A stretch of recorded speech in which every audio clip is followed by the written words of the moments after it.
Es el hombre que no honró a Dios, un hombre que no honró a Dios.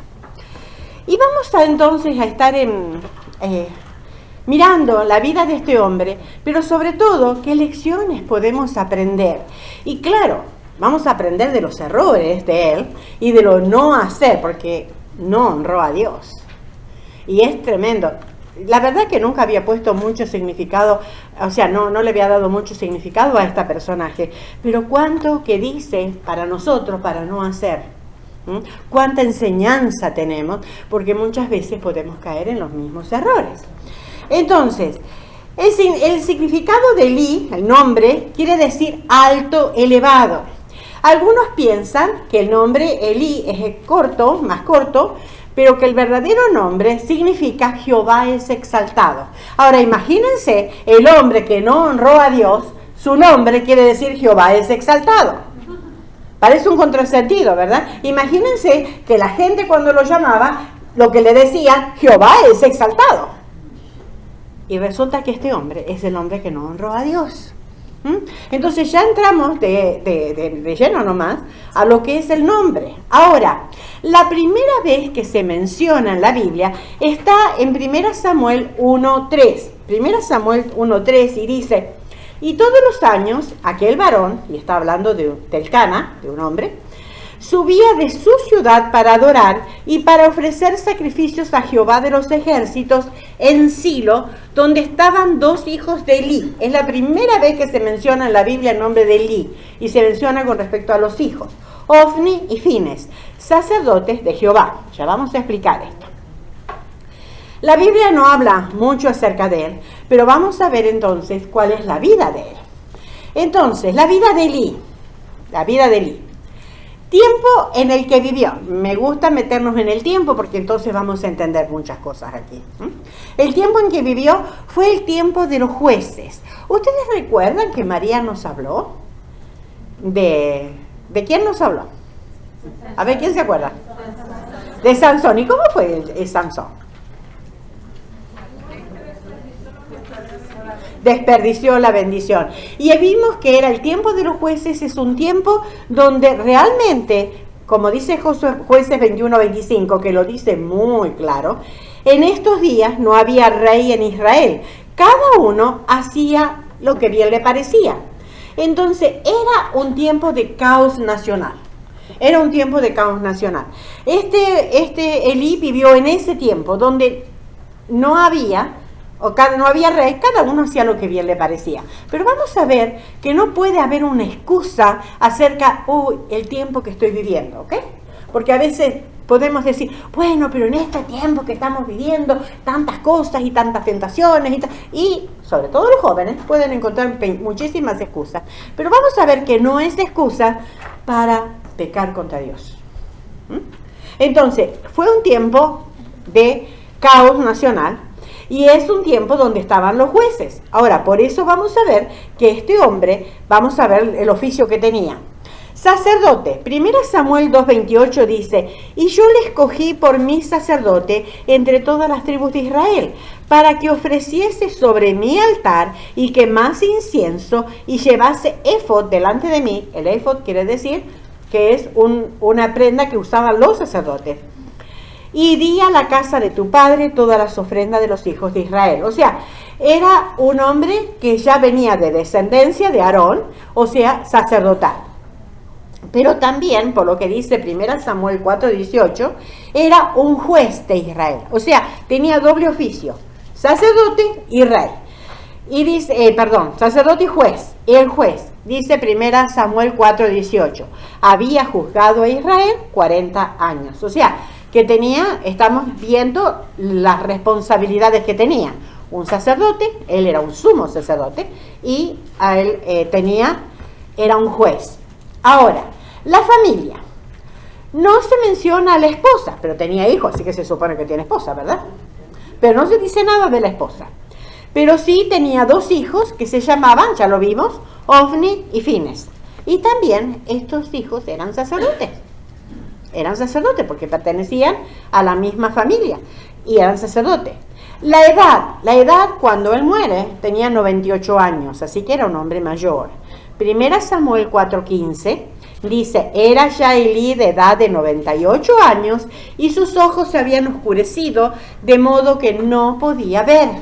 O sea que era un hombre mayor, era un hombre grande. Lugar de residencia, como ya vimos, Silo. Silo. Ahora, vamos a mirar entonces dónde está, porque a mí me gusta ubicarme en el mapa para saber dónde estaba Silo. Ahora, Silo. Si lo vemos ahí está en el mapa, Silo, ahí lo ven. ¿Lo ven ahí? Le puse la flechita. Silo, y estaba a 19 millas de Jerusalén, y ahí está Jerusalén. ¿Ven las flechas? Entonces, allí estaba el tabernáculo. ¿Y por qué me fijo, estoy nombrando el tabernáculo? Porque el tabernáculo y el arca van a tomar una parte importante en esta clase, en esta lección con Elí. Entonces, y estaba el arca del pacto, junto con el tabernáculo, por supuesto. Ahora ya vamos a explicar un poquito más, porque algunos como que se pierden, ¿no? ¿Por qué está en Silo? ¿Por qué el arca? El tabernáculo? Ahora, vamos a ir. Éxodo 25 habla de lo que Dios había ordenado. Dios le había ordenado.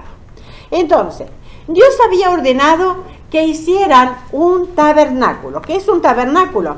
Es un lugar que dice, la palabra tabernáculo define a una tienda de campaña.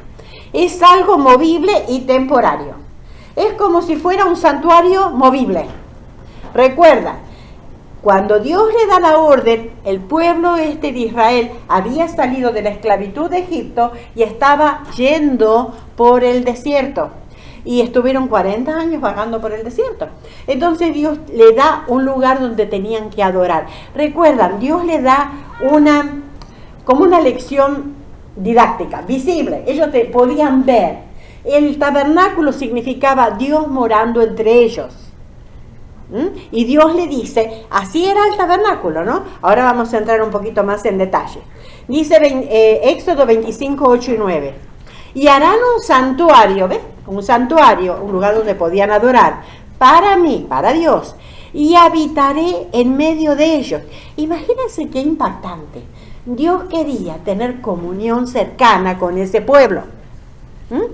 Dice, y habitaré en medio de ellos, conforme a todo lo que yo te muestre, el diseño del tabernáculo y el diseño de todos sus utensilios, así lo haréis. Entonces, allí está, desierto, y ahí hay el tabernáculo. Como era movible, cada persona que era levita, que era la familia que Dios había escogido, tenían que llevar ese tabernáculo. Cada uno tenía una misión que cumplir, pero eran privilegios, no era una carga, era un privilegio, porque eran cosas santas que ellos tenían que hacer.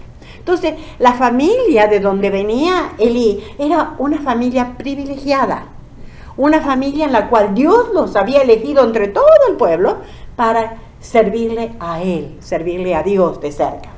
Ahora, y dice que iba a estar en medio de ellos. Dice, el mismo Dios estaba entre ellos. Si ustedes ven, ahí está el tabernáculo en el medio. ¿Lo ven ahí? Y todo esto, ¿sabe qué son? Las tiendas de campaña de ellos. Entonces, todo Israel estaba rodeando a el tabernáculo. El mensaje era muy, muy claro. Dios en medio. No estaba a un costado. Dios en medio de su pueblo. Y las puertitas la entrada de las tiendas, siempre daban mirando hacia el tabernáculo. Lo primero que hacía un israelita cuando se levantaba, ¡pum!, ahí está, Dios en medio nuestro. Qué hermoso, ¿verdad? Buscar a Dios de mañana de esa manera. El mismo Dios habitaba entre ellos. Y miren lo que dice Números 2, 1 y 2. Números 2, 1, 2.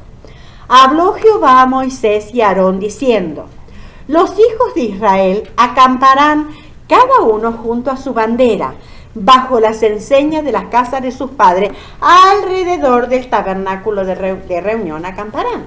O sea, todo el pueblo de Israel tenía que estar alrededor. O sea, eso era lo que era el tabernáculo y por qué era lo que estaba. Ahora,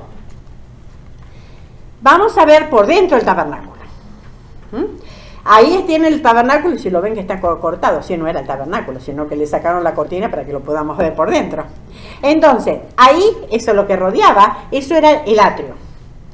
Entraban los israelitas para adorar a Dios, solamente podía entrar al atrio, lo que nosotros llamaríamos el patio. Ese era el lugar alrededor, no podían entrar adentro. Pero después estaba el lugar santo. El lugar santo, en el lugar santo entraban los sacerdotes para adorar a Dios y podían entrar todos los días y ellos ahí estaba la mesa con el pan, estaba la lámpara que tenía que estar siempre encendida y un incenciario de oro donde daban incienso para Dios. Eso era el lugar santo. Pero había algo más que era el lugar santísimo. Y el lugar santísimo estaba separado del lugar santo por una cortina muy gruesa. Solamente podía entrar una sola persona ahí. Era el sumo sacerdote y siempre con una ofrenda. Y la ofrenda era un corderito. ¿Por qué? Porque Dios, al mirar esa ofrenda inocente, que hablaba de la ofrenda que un día Cristo iba a hacer por nosotros. Alguien inocente, alguien que no tenía culpa alguna. Sin embargo, Dios, mirando la sangre de ese inocente, podía perdonar el pecado, cubrir el pecado del pueblo. Pero dice que la sangre de Cristo no, limpia, no quita todo el pecado. Un día esa cortina se partió. Cuando Cristo murió, esa cortina se partió. ¿Por qué? Porque ya no hay nada que me separe de Dios. Qué privilegio tenemos ahora. Sin embargo, antes, solamente una vez al año, en el gran día de la expiación, entonces entraba solamente el sumo sacerdote. Dice, y en el lugar santísimo, entonces, ahí está, y en el lugar santísimo estaba el arca del pacto. Había solamente eso, era una caja de madera. Nadie sabe muy bien cómo era, así que ahí agarré una figura, pero no se sabe cómo era, porque ni siquiera está, ahora no se sabe dónde está. Evidentemente tiene que estar en algún lado, no se sabe. Leí muchísimo y la ponen en uno dice que está en Jeremías, la guardó en la montaña no sé de dónde, el otro dijo no, las tienen enterrada, otro, bueno, no sé dónde está, Dios no la reveló. Pero ya cuando volvieron del cautiverio, ya del arca no se menciona más. Pero en ese arca es donde había dos querubines que se tenían que cubrir el propiciatorio y estos querubines guardaban la santidad de Dios. Y ahí es donde Dios mandaba la nube y era donde ellos veían que era la presencia de Dios en medio de ellos. Tengan esto presente porque ya vamos a ver que el arca tiene mucha importancia también.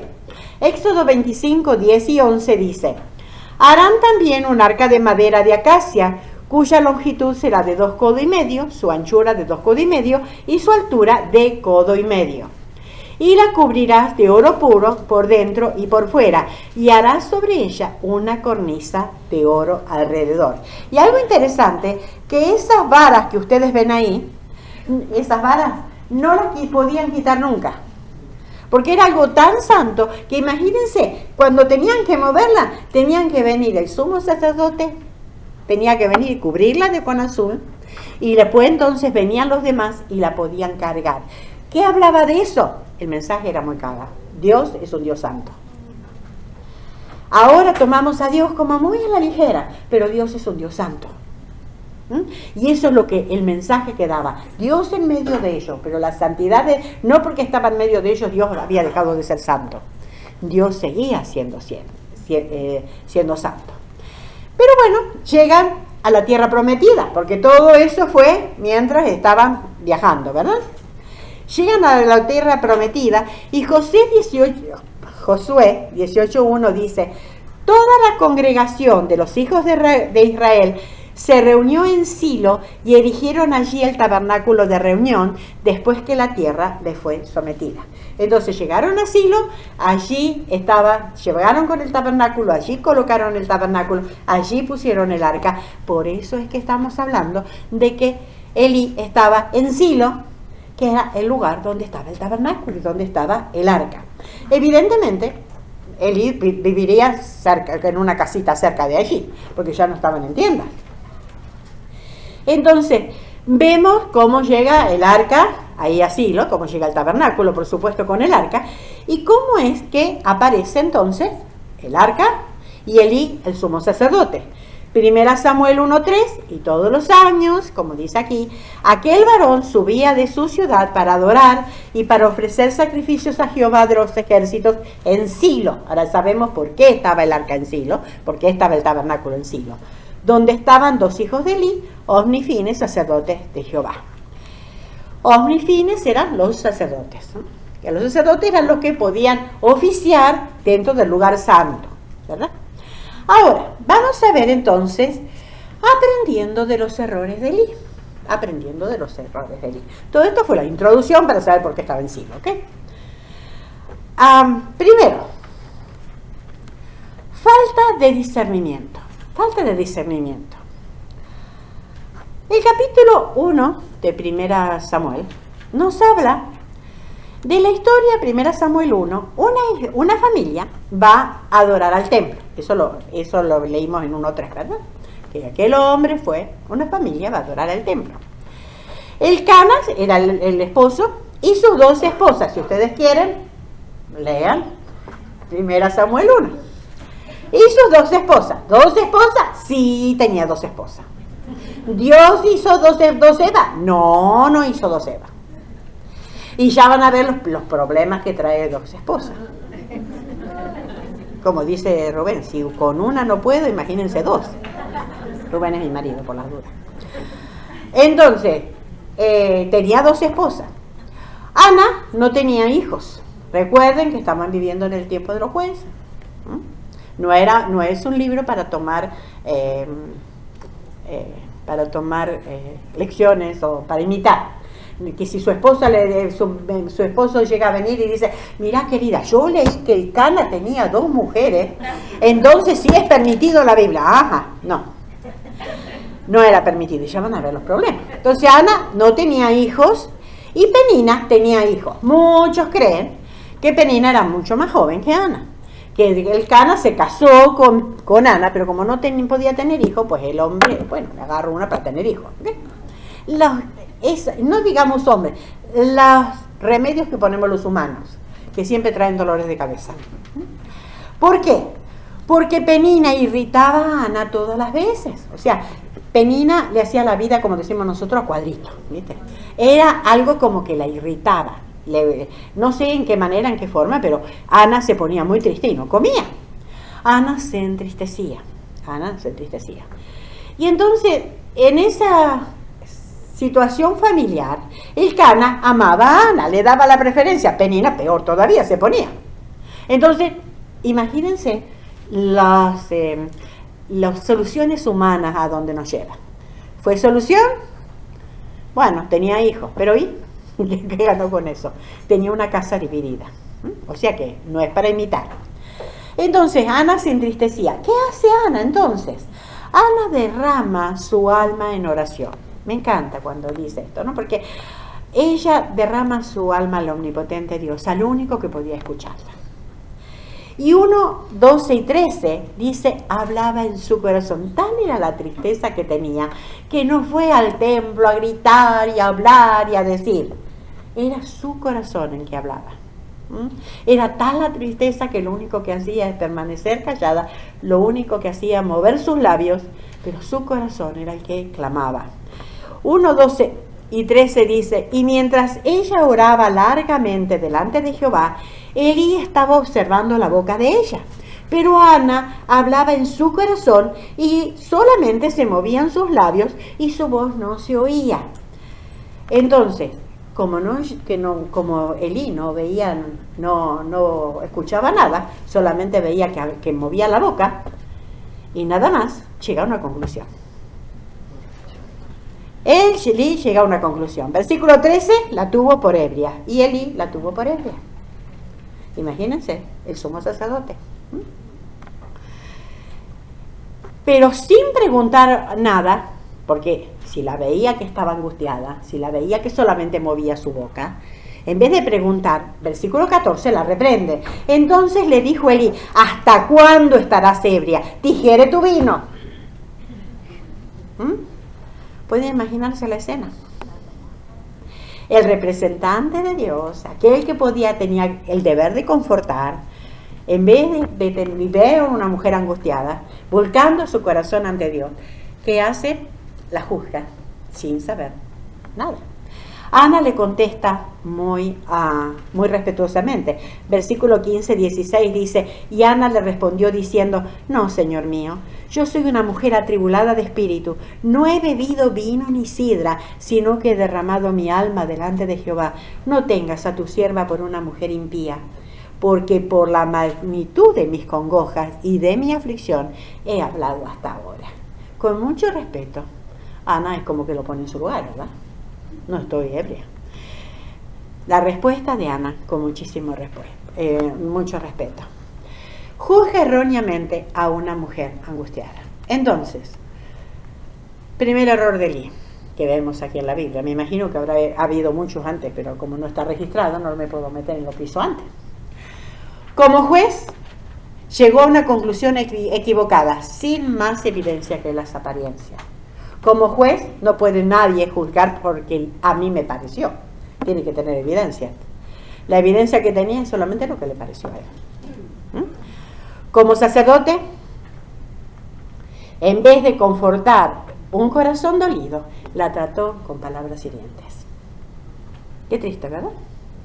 Un hombre de Dios, un hombre que tendría que ser un hombre de Dios, sin embargo, juzga de esta manera.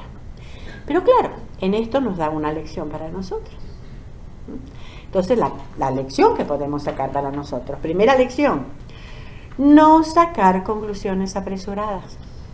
A veces miramos y creemos y sospechamos, pero no tenemos las evidencias. ¿Y qué hacemos? O podemos hablar, o podemos chismear, o podemos ir y sacamos conclusiones y no sabemos la verdad. No sabemos de qué se trata. Entonces, no sacar conclusiones apresuradas. Segundo, debemos acercarnos a la persona, interesarnos por ella y ayudarla. Ay, si en más que juzgar pudiéramos ayudar. Si en más que juzgar ayudaríamos, cuánto mejor nos iría, ¿verdad? Un comentario hiriente puede llegar a destruir a una mujer o a una persona, no solamente a una mujer. Un comentario hiriente. Si una mujer está angustiada y yo la malinterpreto y todavía la llamo la atención, puede llegar a destruirla. Entonces, tengamos cuidado, porque Elí no tuvo discernimiento. Necesitamos tener un corazón compasivo, porque Dios tiene un corazón compasivo y tenemos que ser compasivos como nuestro Padre que está en los cielos es compasivo. Entonces, qué bien que haríamos de en vez de juzgar, en vez de emitir alguna opinión, en vez de llevarnos por la primera conclusión, empecemos a indagar, a interesarnos por la persona. A veces nos llevamos sorpresa. Entonces, Ana queda embarazada, la que estaba orando porque no tenía hijos y porque estaba angustiada. Ana queda embarazada y tiene un hijo varón tal como lo pidió. Ella le pidió a Dios un hijo varón, pero no le pidió un hijo varón para que ella pudiera, ay, mira, Ana, lo pidió un hijo varón para poder dedicarlo a Dios, y tal como lo prometió, lo lleva al templo. Y fíjense que en el templo estaba Elí, un hombre sin discernimiento, y estaban los dos hijos de Elí, ya lo vamos a ver. Eso me habla de que el medio ambiente que tanto hablamos no tiene mucho que ver, sino es nuestro corazón, cómo responde. A veces decimos, es que en el trabajo dicen muchas malas palabras y a mí se me pega. Ajá. Se me pega porque la quiero decir, ¿no? Es que no sabe. ¿Saben qué? El medio ambiente no hace absolutamente nada. Miren, sin ir más lejos, Adán y Eva, ¿dónde estaban? En un ambiente perfecto, en un lugar perfecto, no había pecado y sin embargo, pecaron. ¿Qué es? El corazón humano, que lleva siempre a pecar. Y los lleva al Señor, al servicio del Señor. Dice 1:26-27. Imagínense que Ana ahora lleva a su hijo al templo. Y está Elí. Y ella dijo, oh Señor mío, Vive tu alma, Señor mío. Yo soy aquella mujer que estuvo aquí junto a ti orando a Jehová. Por este niño oraba y Jehová me dio lo que le pedí. Y Samuel se quedó allí, se queda allí. 2:11, 1 Samuel 2:11 dice, y el niño ministraba a Jehová delante del sacerdote Elí. Se ve que era el ayudantito de Elí. Me imagino, no sé qué haría, pero bueno, le serviría a Elí mientras iba aprendiendo oficio. Aprendiendo lo elemental, asistiendo a Elí en todo lo que el servicio para Dios. Pero 2:18 dice, se ve que ya creció, y el joven Samuel ministraba en la presencia de Jehová vestido de un éfod de lino. O sea que ya él empezó el servicio como si fuera un asistente de sacerdote. El éfod de lino solamente lo llevaban los sacerdotes. Entonces él podía ir llevando esa vestimenta que usaban los sacerdotes. Y dice que la mamá cada día, cada año que iba, le llevaba un éfod un poquito más grande, ¿no? Porque claro, el chico crecía. Ahora, éfod de lino lo usaban solo los sacerdotes. Pero vamos a lo segundo. Falta de instrucción. Y en esto vamos a ver ahora los hijos de Elí. El 2:12. Los hijos de Elí eran hombres impíos y no tenían conocimiento de Jehová. Miren lo que quiere decir. Los sacerdotes tenían que ser apartados para Dios. Ese era un sacerdote. Ellos no eran como los demás personas, eran apartados para el servicio de Dios. Pero estos eran impíos, y ellos debían conocer la ley. Ellos eran impíos y literalmente quiere decir hijos de Belial.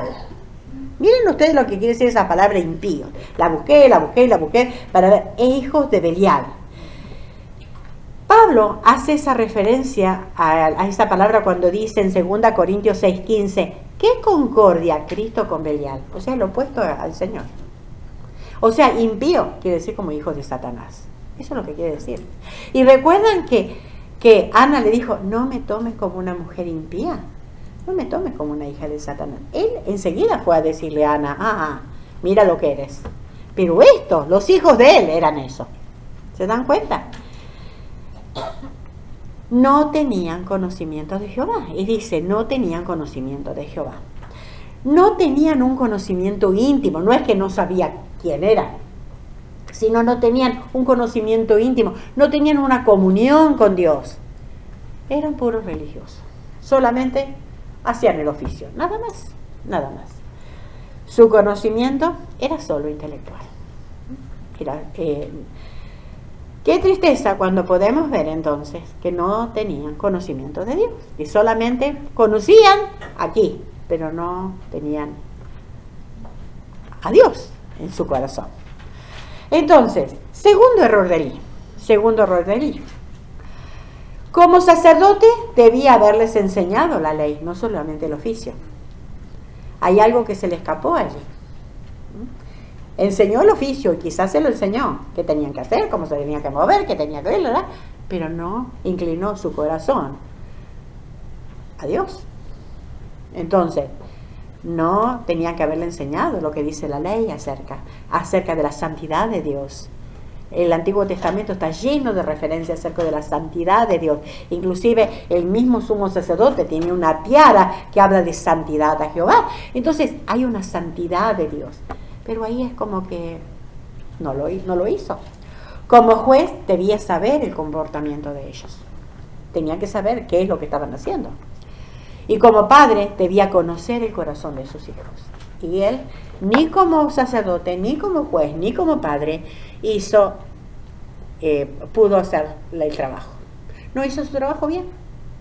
Solamente se limitó a enseñarles oficio, religión, pero no inclinar el corazón hacia Dios. Entonces, ¿qué lección podemos aprender? La segunda lección. Chicas, no hacer de nuestros hijos religiosos. A veces nos preocupamos tanto de que mi hijo esté en la iglesia, sí o sí, esté en la iglesia. De lunes a sábado lo que hace mi hijo, no sé, pero el domingo tiene que estar en la iglesia. Y conozco una persona muy de cerca, que incluso era pastor. Y le digo con conocimiento de causa. Era obligatorio que los chicos estuvieran, que los hijos estuvieran, bueno, la esposa más todavía, pero los hijos estuvieran en la reunión, sea como sea. Pero los sábados de la noche se iban a las discotecas, tomaban, bailaban, esto. Pero el domingo sí, tenían que estar en la iglesia. ¿Qué hizo? Queridos fariseos. ¿Se dan cuenta? ¿Se dan cuenta? Lo hablo con tristeza porque conozco el caso. Conozco el caso. ¿Saben? No es solamente enseñarles reglas religiosas. Tenemos que enseñarles a amar a Dios y a las cosas de Dios. Si no, vamos a ser solamente religiosos. No conformarnos con que nuestros hijos vayan a la iglesia. Yo siempre les digo, miren hermana, no estén contentas porque su hijo tenga aquí en lugar de sentarse en la iglesia. ¿Dónde está el corazón y dónde está la mente de ellos? Hay que conocer a nuestros hijos, tenemos que conocerlos.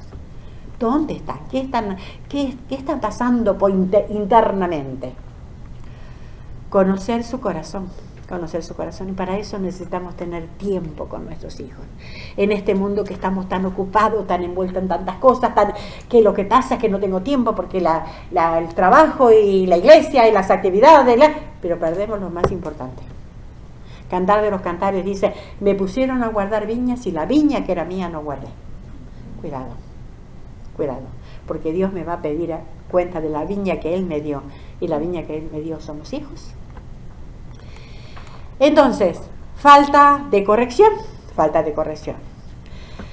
Vamos a ver entonces ahora el pecado de los hijos de Eli. Entonces, al no tener un conocimiento íntimo de Dios, estos hombres pervertían el sacerdocio. Robaban de las ofrendas, fíjense ustedes. Las ofrendas que eran santas, que eran apartadas para Dios, y Dios, que no es mezquino, le habían dado a ellos una parte para que comieran. O sea, eso era lo que por ley, la ley de Dios le había dicho. Pero ellos primero tenían que quemar la grosura, tenían que dar ciertas partes, ofrecerlas, pero ellos no. Apuraditos nomás, la mejor parte para aquí, vamos. Metían ahí el garfio, como dice ahí, o me imagino que habrá sido un tenedor muy grande, sacaban lo mejor y aquí. Y si alguien decía, no, espere, primero para el Señor, no, primero para nosotros. Robaban de las ofrendas. 2:17 dice, era pues muy grande delante de Jehová el pecado de los jóvenes, porque los hombres menospreciaban las ofrendas de Jehová. ¿Se dan cuenta lo que es ser un religioso? Lo que es ser un religioso es solamente apariencia, pero menosprecian la santidad de Dios. Cuidado, cuidado. Además, ¿qué hacía? 2:22, prostituían a las mujeres. Fíjense. Pero Elí era muy viejo y oía todo lo que sus hijos hacían con todo Israel y cómo dormían con las mujeres que velaban a la puerta del tabernáculo de reunión. ¿Y saben lo triste que eso? Que eran las costumbres paganas en la adoración de los ídolos. Había en la adoración pagana, en el culto pagano, había sacerdotisas que eran prostitutas. Ellos llamaban las sacerdotisas santas, pero eran prostitutas. Y ellos pervertían a estas mujeres. Estos eran sacerdotes de Dios. Y sin embargo, pervertiendo a estas mujeres. Ahora, Elí conocía los hechos. Elí conocía los hechos. Versículo 22 dice, pero Elí era muy viejo y oía de todo lo que sus hijos hacían con todo Israel. Querida, ser viejo no significa que no podemos disciplinar, ¿ok? Él sabía que debía hacer algo, ya las cosas habían escalado. Entonces juntó fuerza y confrontó a sus hijos. ¿Confrontó? 23 y 24. Y les dijo, fíjense la confrontación. ¿Por qué hacéis cosas semejantes? Ya le empiezo a decir por de entrada. Cuando hay un por qué, estamos buscando una excusa. Como si hubiese una explicación, una excusa. ¿Por qué hacéis esto? ¿Por qué? No se debe hacer. No, ¿por qué? ¿Se dan cuenta? ¿Cómo cambia la cosa? Cuando hacemos por qué, estamos buscando una excusa. Porque yo oigo, y fíjense esto que a mí me martilló, porque yo oigo de todo esto, de este pueblo, vuestros malos procederes. Todo el mundo ya sabía lo que estaba pasando. Y ahora el viejo recién ahora se anima a confrontarlos. Muchachos, la gente habla. No hagan esas cosas tan malas. No den que decir a estas chismosas que están hablando. ¿Se dan cuenta? ¿Cómo confrontamos? Es algo muy importante. Versículo 24. No, hijos míos, porque no es buena fama la que yo oigo, pues hacéis pecar al pueblo de Jehová. A él le importaba la fama, no es buena fama. Miren la fama que tienen. ¿Saben qué? Él nunca está hablando acá de la santidad de Dios y cómo están ofendiendo la santidad de Dios. El pecado de ellos era doble: espiritual, las ofrendas; moral, prostituían a las mujeres. Les habla cuando todo el pueblo ya lo sabía. No los confronta, realmente no los confronta. Le dice, la gente habla, chicos, no hagan eso. Pero ¿saben? Para Dios nada se le escapa, ¿verdad? Entonces, ¿cuál fue el tercer error? El tercer error de Elí. Como padre, firmeza, no tolerar el pecado. Él debía haber enfrentado a sus hijos y decir claramente, no vamos a tolerar el pecado aquí. No importa lo que se acostumbre a hacer en otro. Recuerden que en ese tiempo no había rey, cada uno hacía lo que le parecía. No es excusa para decir, ok, acá vamos a tolerar el pecado. No vamos a tolerar el pecado porque el pecado ofende a Dios. Pero sin embargo, no lo hizo, lo hizo débilmente. ¿Por qué? ¿Por qué he querido hacer eso? No los hace responsables del hecho. A veces nosotros buscamos muchísimas excusas. Ay, que lo que pasa es que la iglesia me persigue a mi nene. Ay, es que la escuela no quieren a mi chico. Es que el policía que lo paró, seguro que lo paré porque tiene cara de latino. Ay, ¿por qué? Y siempre andamos con excusas. Y nunca nos ponemos a pensar que la gente habla por alguna razón. Como sacerdote, ¿qué tenía que haber hecho? Echarlos del sacerdocio. No honraban la profesión con la que ellos estaban.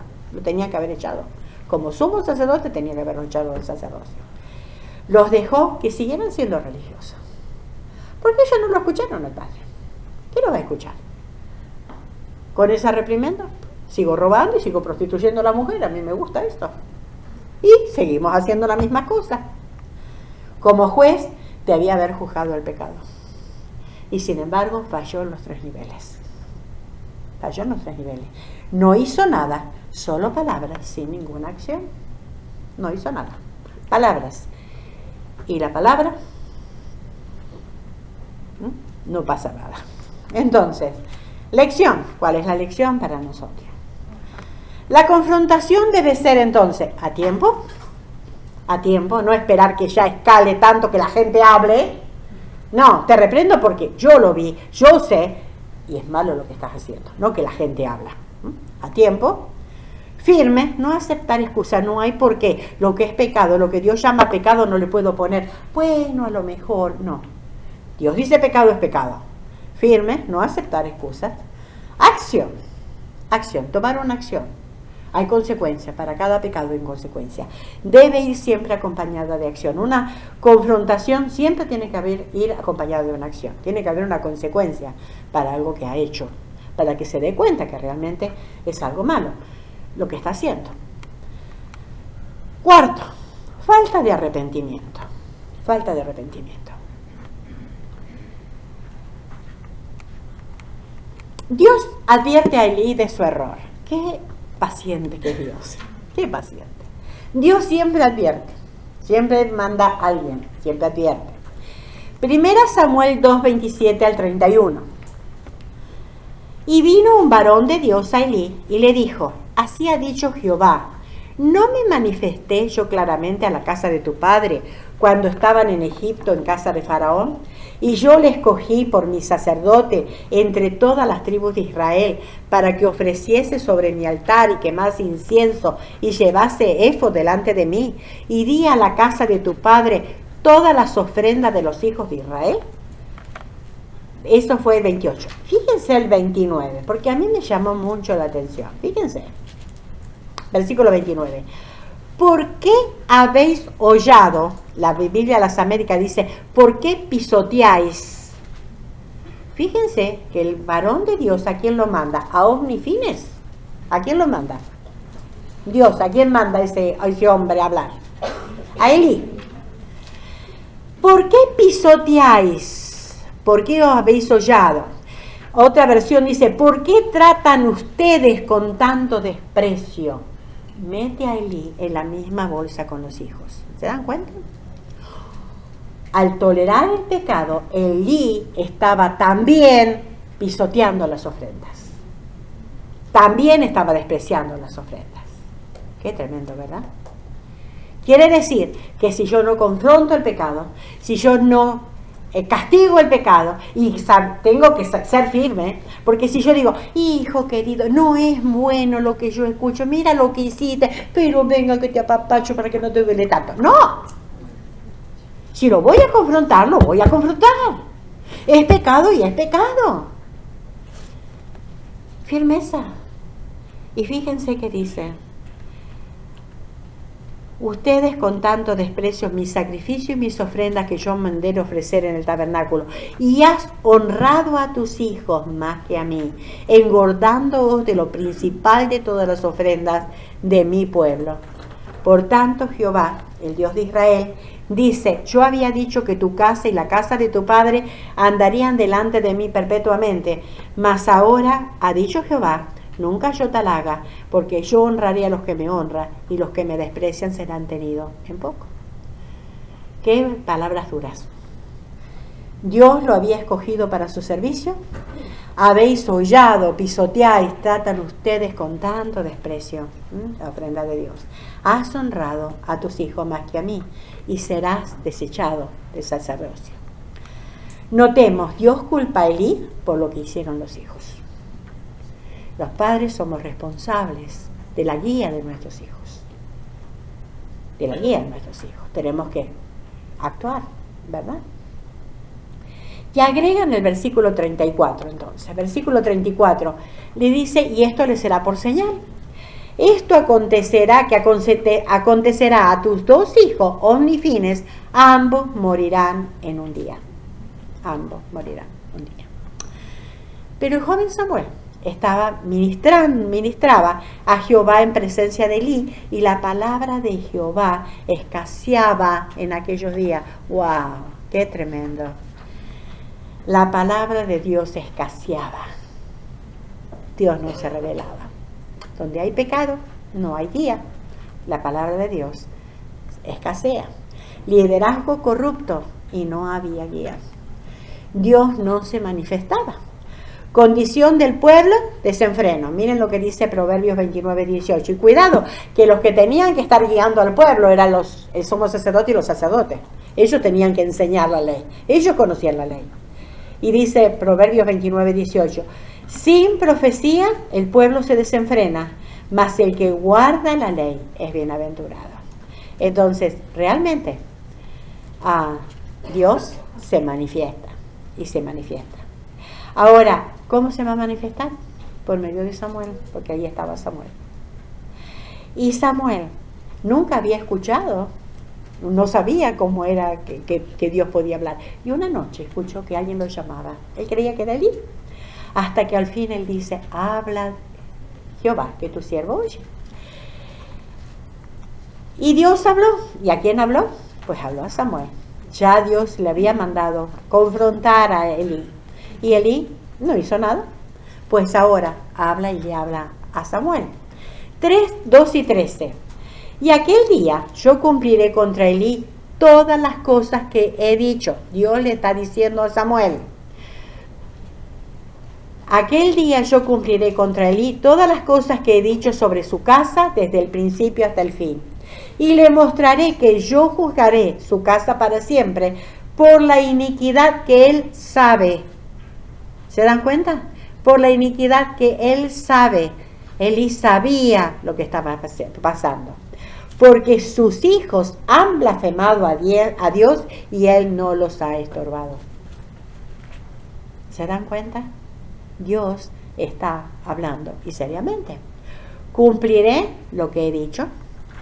Juzgaré su casa por la iniquidad que él sabe. Sus hijos me han blasfemado. Y él no los ha estorbado, no le ha dicho nada. Recuerden, querida, que todo pecado es un pecado contra Dios. Y eso es lo que tenemos que enseñarle a nuestros hijos.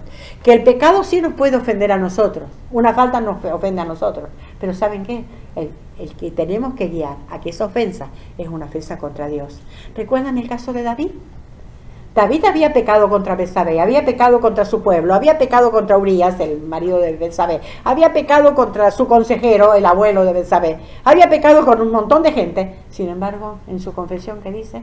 Contra ti yo he pecado. Porque todo pecado es contra Dios. Eso es lo que tenemos que enseñar a nuestros hijos, que todo pecado es contra Dios. Samuel no quiere decirle a Elí. ¿Se imaginan cuando se levanta a la mañana Samuel? Y ahora como le digo todo esto. Y yo me imagino a Samuel que estaría haciendo sus cosas, pero Elí lo llama y le pide que sí lo haga. Y Samuel le revela todo lo que Dios le había dicho. ¿Cuál es la respuesta de Elí? ¿Cuál sería su respuesta? Miren la respuesta de Elí, versículo 18. Entonces él dijo, Jehová es, haga lo que bien le pareciera. Jehová es, haga lo que bien le pareciera. ¿Le parece que es un arrepentimiento? Yo digo que es una resignación. Cuarto error, no hubo señal de arrepentimiento. Cuando fue confrontado por el varón de Dios, no vimos que él se arrepintió. Ahora muestra resignación. Que Dios haga lo que bien le parece. Dios es. Pero no hubo un arrepentimiento.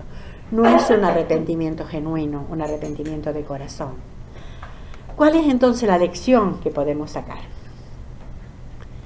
Resignación, deja las cosas como están. Eso es la resignación. ¿Qué puedo hacer? Yo no puedo con este chico. Es bueno, ya está. Resignación. Pero arrepentimiento, busca el cambio. Busca el cambio. Voy a cambiar como está. No puedo dejar como está. Voy a cambiar. Cumplimiento, el cumplimiento de la profecía, el capítulo 4. Poco de tiempo después hubo guerra contra los filisteos. ¿Se acuerdan que María también nos habló de los filisteos y nos habló de Sansón, que siempre había guerra contra los filisteos? Pues seguía la guerra contra los filisteos. Fracaso, huyen. Dios no estaba bendiciendo. Y entonces, ¿qué hacen? Se le ocurre una idea brillante. Tenemos que llevar a Dios con nosotros. Si hay una pérdida, vamos a llevar a Dios con nosotros. Entonces, ¿qué hace? Vamos a llevar el arca. No se daban cuenta que Dios no estaba encerrado en el arca. ¿Se dan cuenta? No estaba cerrado la caja. Llevan el arco como un amuleto y los filisteos capturan el arca. ¿Se imaginan? Para los filisteos era todo una conquista. Ahí llevaron el arca. Ofni y Fines mueren en batalla el mismo día, tal cual Dios lo había dicho. Los hijos de Elí mueren en batalla. 4, 17 y 18. Un mensajero salió de la batalla y dice, y el mensajero respondió diciendo, Israel huyó delante de los filisteos, y también fue hecha gran mortandad en el pueblo, y también tus 2 hijos, Ofni y Fines, fueron muertos, y el arca de Dios ha sido tomada. Y aconteció que cuando el mensajero hizo mención del arca de Dios, Elí cayó hacia atrás de la silla, al lado de la puerta, y se desnucó y murió. Qué final, ¿no? Porque era hombre viejo y pesado, y había juzgado a Israel 40 años. Un mensajero trae la noticia a Elí. Elí escucha arca, la palabra arca, que está tomada, y cayó hacia atrás y se desnucó. Su nuera, la esposa de Fines, estaba embarazada, dio a luz y murió en el parto. Perdieron la batalla, los filisteos capturaron el arca, Ofni y Fines muerto, Elí muerto, la nuera muerta. Honró a los hijos antes que Dios y destruyó toda su casa. Por no haber corregido a tiempo, destruyó toda su casa. Entonces, ¿cuál fue el problema de Elí? ¿Cuál fue el problema de Elí? En primer lugar, tenía una religión sin un caminar con Dios. Él tenía una religión, pero no tenía un caminar con Dios. Lo vimos en muchas de sus facetas, ¿verdad? Segundo, era tolerante con el pecado familiar, con el pecado de sus hijos, pero duro con el pecado de los demás, con Ana. Era muy fácil de juzgar a Ana, borracha. ¿Y qué hacían los hijos de él? Ah, ¿por qué, nenitos? Tercero, descuidó la palabra de Dios, escaseaba en aquellos días. No la enseñó y escaseaba. Cuarto, eludió la responsabilidad de guiar a su familia. Hay una responsabilidad que nosotros tenemos, guiar a nuestra familia en los caminos de Dios. Y no la podemos delegar a nadie, ni siquiera a la iglesia. Debemos acompañar a los hijos a la iglesia, sí. Buscar una buena iglesia, sí. Pero la responsabilidad es mía. Lunes, martes, miércoles, jueves, viernes, sábado, los chicos están conmigo. Y van a la iglesia 1 hora por semana, o 1 hora y media por semana, o 2. ¿Qué debemos hacer? Aprendiendo de los errores de Elí. Entonces, ¿qué debemos hacer con nuestros hijos? Primero, llevarlos a una fe personal en Cristo. Fe personal en Cristo. Es lo que tenemos que llevarlos. Desde pequeños, las que tienen niños pequeños, aprovechen una fe personal. Yo sé que llega la adolescencia y ya los chicos se ponen, pero ellos están como rebeldes, pero ¿saben qué? Están desarrollando, tienen que desarrollar su propia fe. Acompañemos, les demos la herramienta cuando son chicos para poder guiarlos. Los hijos de Elí no conocían al Señor. ¿Y por qué? Porque no aprendieron en su casa. Entender que los chicos están creciendo en un mundo hostil ante Dios. Van a la escuela, donde sea, es un mundo hostil a Dios. Tenemos que en casa respirar un ambiente santo. Recordar, buscar inclinar su corazón a Dios. No solo modificar conductas. No solo modificar conductas. Es muy fácil enseñar conducta, pero tenemos que apuntar al corazón. Regarlo con mucha oración, por supuesto. Segundo, guiarlos a los caminos de Dios. Guiarlos a los caminos de Dios.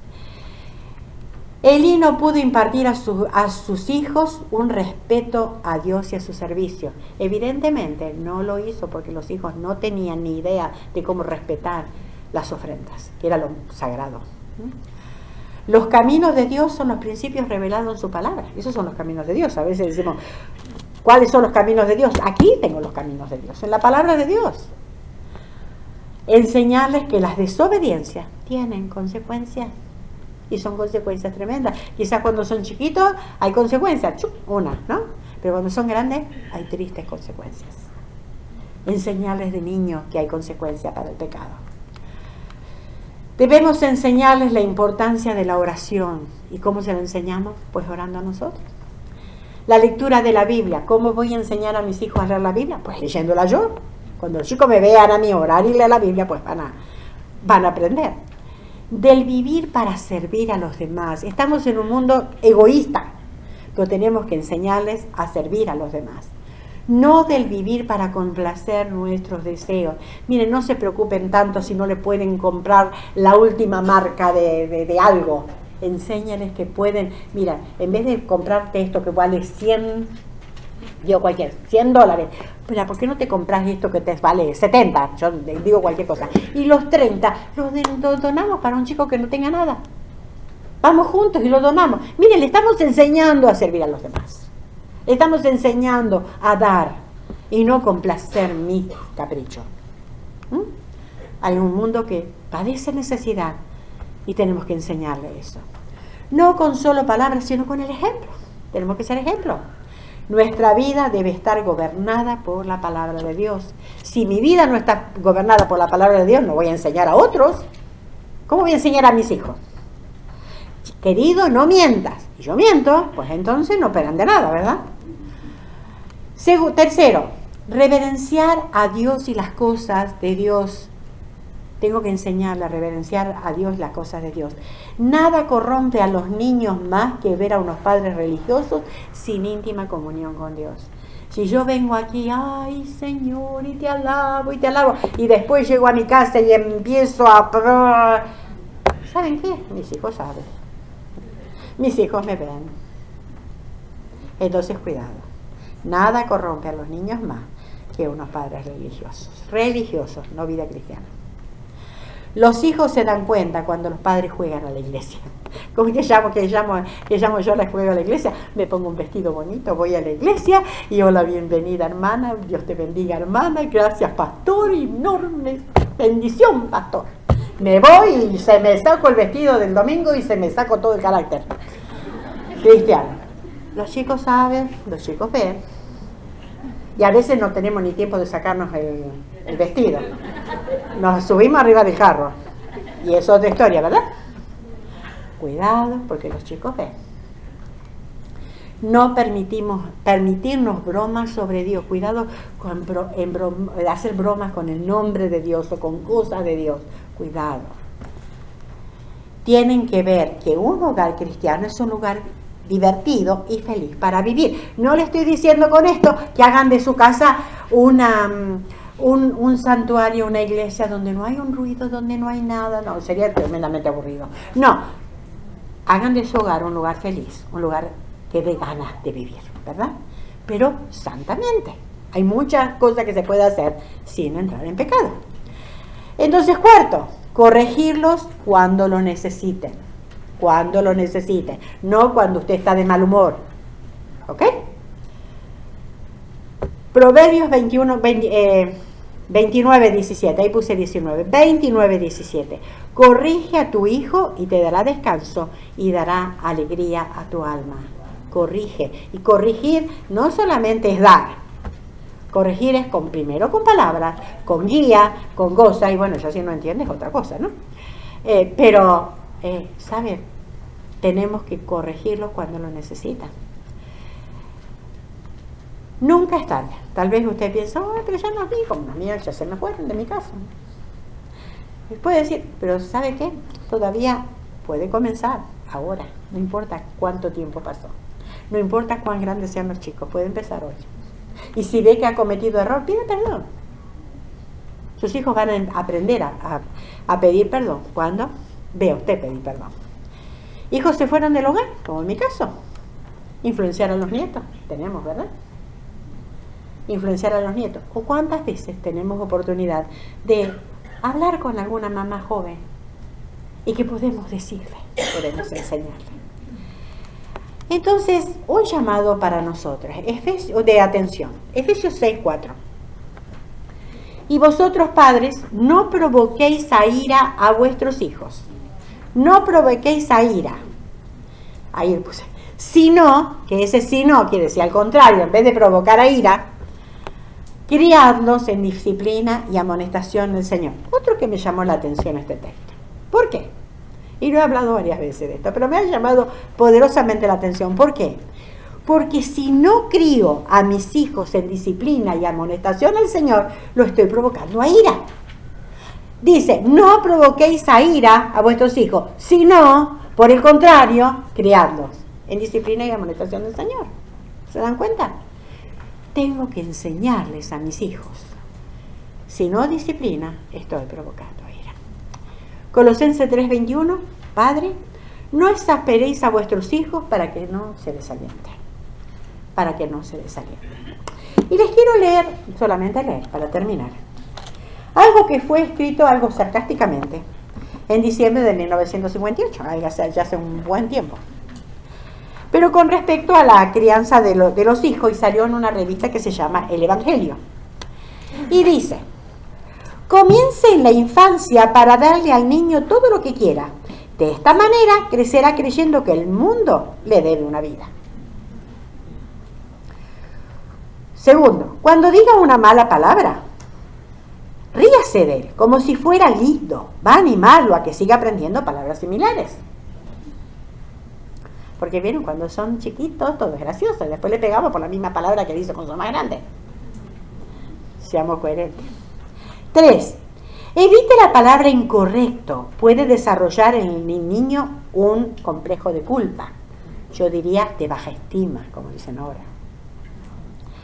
4.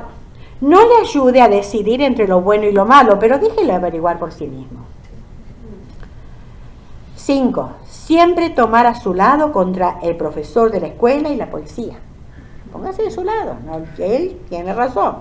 6. Recoja todo lo que deja tirado, zapatos, libros, ropa, etc. Evite, por favor, el trabajo infantil. 7. Siempre usted pelee en frente de su hijo, así le servirá de experiencia. 8. Deje que lea lo que quiera y asegúrese de que tiene mucho dinero para gastar. 9. Pase todo el tiempo que puede lejos de la casa para que su hijo pueda estar solo y así desarrollar la autosuficiencia. 10. Y cuando lo llevan a la cárcel, discúlpese diciendo, hice mi mejor esfuerzo, pero yo no podía hacer nada con él. Parecido a lo que hizo Elí, ¿verdad? ¿Qué va a hacer? Que haga lo que Dios bien le pareciera. Queridas, tenemos una enorme responsabilidad. Tenemos hijos que criar, que guiar. En un mundo donde no hay guía, donde no hay parámetros, tenemos la palabra de Dios, que es la guía infalible. La guía para todo, para mi vida y para poder guiar a nuestros hijos. Que el Señor nos bendiga y que nos dé muchísima sabiduría para guiar a nuestros hijos en los caminos del Señor.